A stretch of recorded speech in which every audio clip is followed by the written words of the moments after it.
Bago tayo magpatuloy sa video nito, make sure na nakasubscribe ka na at nahit mo na ang notification bell para always ka updated sa video na ina-upload ko.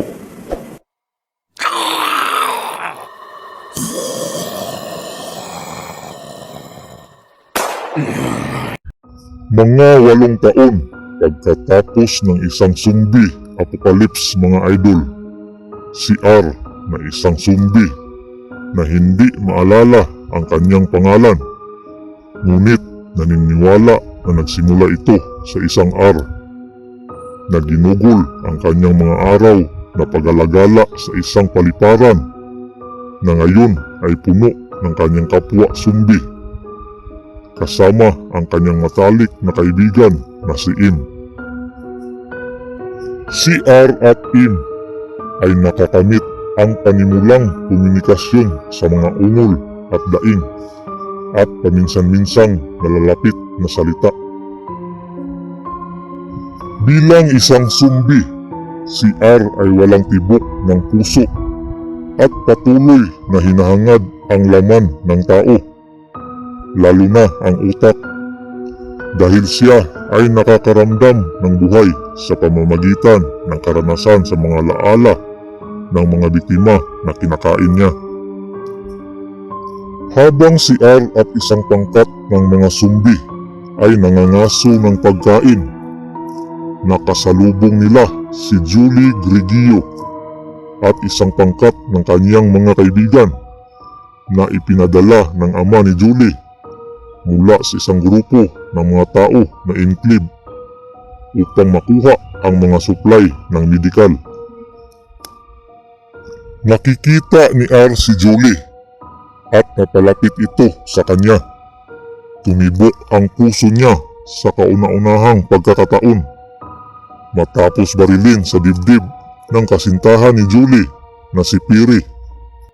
Pinatay ni R si Piri at pinakain ang utak nito habang si Julie ay nakikipaglaban sa ibang zombies at hindi niya alam na napatay ni R si Piri. Ang mga alaala ni Piri ay nadagdagan ang akit ni R kay Julie. Iniligtas niya siya mula sa natitirang bahagi ng pangkat ng zombies sa pamamagitan ng pagpahid ng dugo ng zombies sa kanyang muka, pagtakip sa amoy nito, at dinala siya sa isang eroplano na kanyang tinitirhan upang mapanatiling ligtas siya. Kinilabutan si Julie kay R at kahina-hinala ang kanyang hangarin. Nagsimula magtiwala si Julie kay R matapos niyang iligtas siya sa isang pagkabigong pagtatangka at makahanap ng pagkain para sa kanya. Giit ni R na manatili sa kanya si Julie ng ilang araw hanggang sa maisip niyang ligtas ito para umalis na siya. Ang dalawa ay nakikinig sa mga kanta sa LP at naglalaro ng mga laro upang pampalipas ng oras na naging sanhi upang magsimulang mabuhay si R.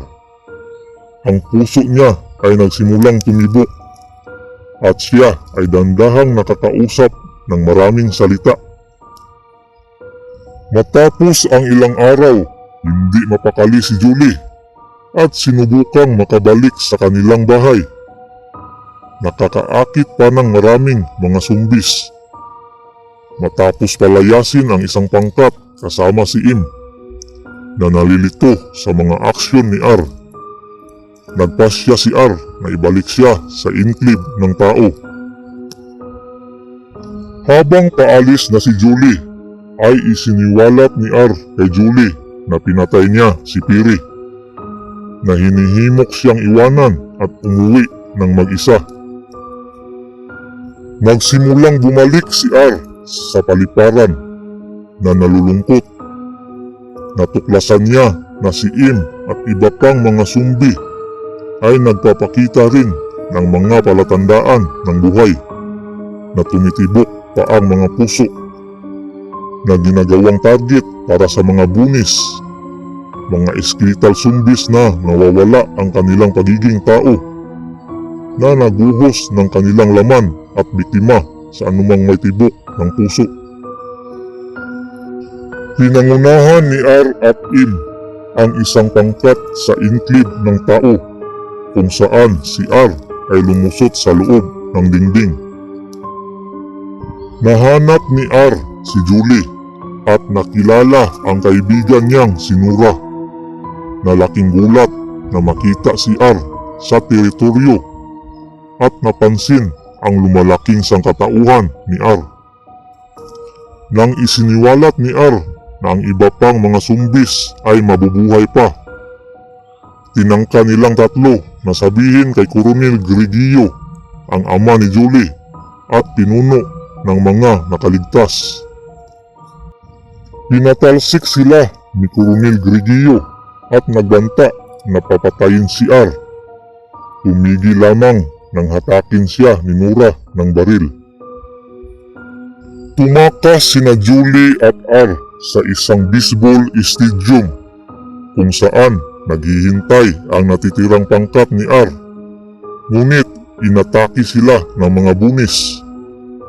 Habang si M at ang kanyang barkada na mga zombies ay nagtutuon laban sa mga bunis, tumatakbo sina Julie at R.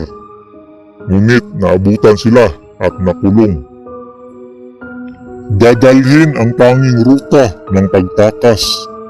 Si R tumalon kasama si Julie sa isang pool na malayo sa ibaba, na pinuprotektahan siya mula sa matinding pagbagsak sa pool. Matapos hilahin ni Julie si R mula sa ilalim ng pool, naghalikan sila. Dumating si Coronel Grigio at binaril sa balikat si R nang walang intro-intro. Sinubukan ni Julie na ipinaliwanag sa kanyang ama na si R ay may pagbabago nang mapansin niya na dumudugo siya mula sa kanyang sugat, na inilantad na siya ay ganap na muling nabuhay at muli siyang naging tao. Ang mga tao at zombies ay nagsama-sama ng mga puwersa at pinapatay ang karamihan ng mga bunis, habang ang natitira ay namatay mula sa gutom. Habang ang mga zombies ay dahan-dahang nabubuhay at maisamilit sa lipunan ng tao.